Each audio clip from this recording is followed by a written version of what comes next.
Hi guys, welcome to Football Brownie. Hope you're well, keeping safe, keeping each other safe and spreading the love in this big bad world of ours. Before I go any further, please like, share, most importantly subscribe to the channel. Remember, subscription is free. If you haven't done it yet, hit that subscribe button right now. Don't forget the notification bell.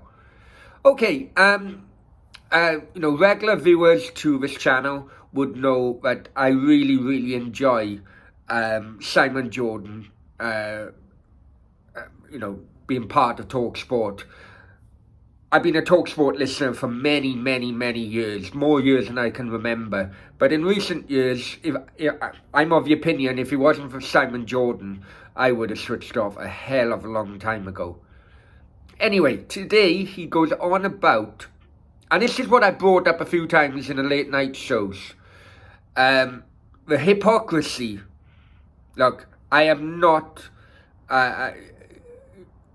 what's happening in Ukraine is a disgrace, okay? But I also do think what's happening at Chelsea, and I'm not a Chelsea fan, I'm a Cardiff City fan, but what I do think is what is happening to Chelsea with, sanctions against the owner, Abramovich, I do really think that they should look. The government should relook at the Newcastle model. And this is not a go at Newcastle, but I'm a firm believer of why is a Yemeni life cheaper than a Ukrainian life? That may be a bit hard and harsh for some people, but Yemen have been bombed constantly from Saudi bombs, which incidentally many have been made in the UK. 81 people were massacred in the Yemen just a few days ago, but nothing's been done. And the sheer hypocrisy, which is definitely what Simon Jordan is going on about, the sheer hypocrisy from MPs, virtual signallers. You want to go after Abramovich? You go after them all, in my opinion, because every single life is valued the same.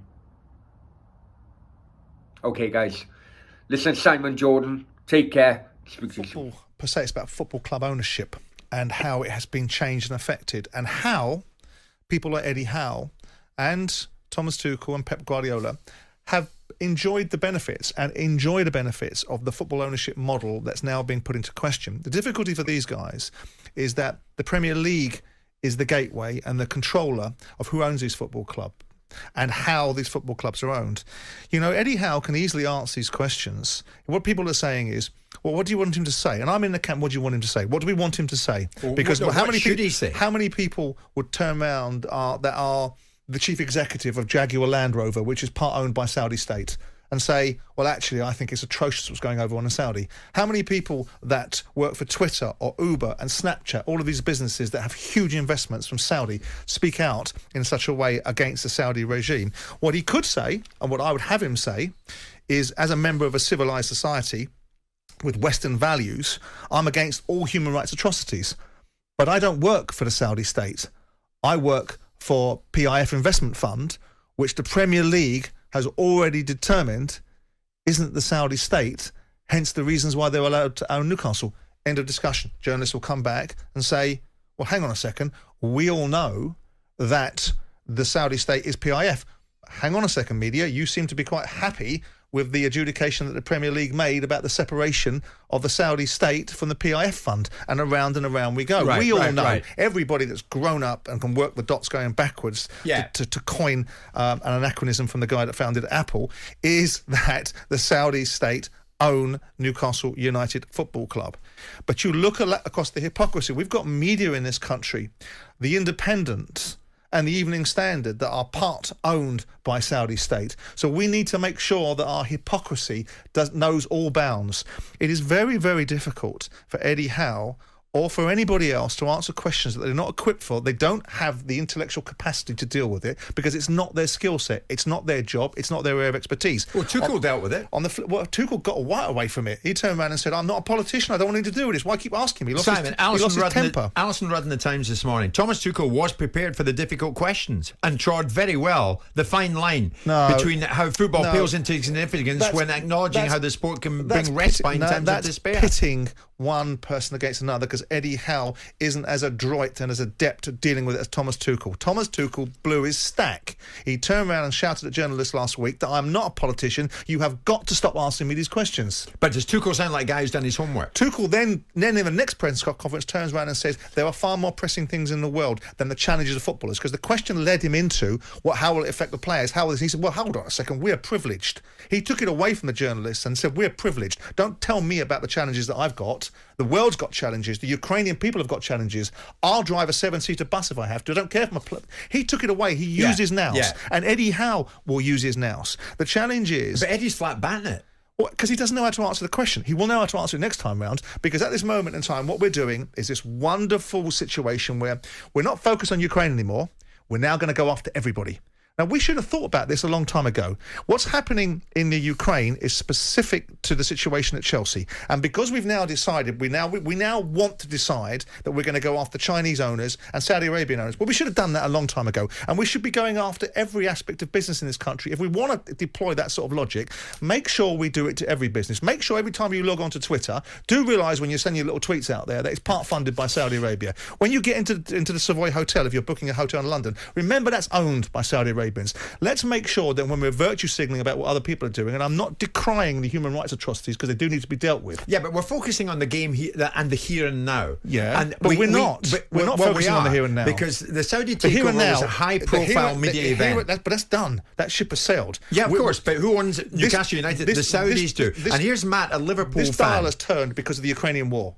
So why were bombs being dropped in Yemen not less important 3 months ago? Why was the Chinese murdering, Uyghur Muslims not important 3 months ago? Oh, the media just turned up now, have they? No. Those issues that you've described, of course, are important, but they're not on a staple daily diet. But what's on a stable daily diet today? Ukraine is headline news everywhere, Simon. So that is what we're talking about then. Also headline news at the weekend with 81 executions in Saudi Arabia. So that is what we're talking about. Which isn't lost on Matt, who's a Liverpool fan.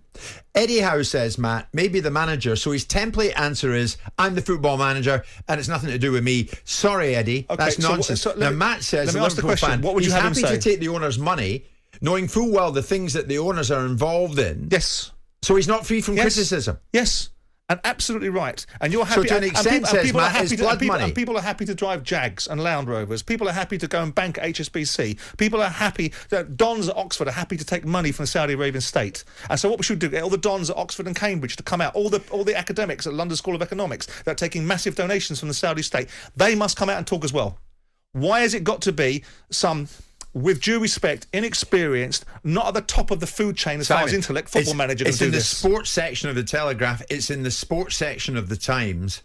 It is a football-related story in that the Saudis own Newcastle United. Indeed. And Eddie's the manager. And it should have been stopped. If they wanted it stopped, where was the... Do you know what we saw? Let's have the hypocrisy really ratcheted up a level. We saw the MPs from Newcastle campaigning government to allow the Saudis to buy Newcastle Football Club. We saw the media writing about the unfairness of the Premier League clubbing together with a cartel to stop the ownership of Newcastle. Whoa! Have you got the audacity now to have a moral outrage and turn it on to Newcastle because you don't like what's going on at Chelsea? Basically, my question to you is this, going into this break. Should Eddie Howe have been more prepared for the question that was coming at Stamford Bridge post-match on Sunday? Yes, he should. He should have been briefed. He should have been across it. He should have been saying something like I said, which is in a civilised society with Western cultures and Western values, I abhor all human rights atrocities, but I'm a football manager working for a fund which the Premier League has said isn't that Saudi state. End of discussion. Thanks. Next question, please. Yeah, we didn't play very well in the last 5 minutes.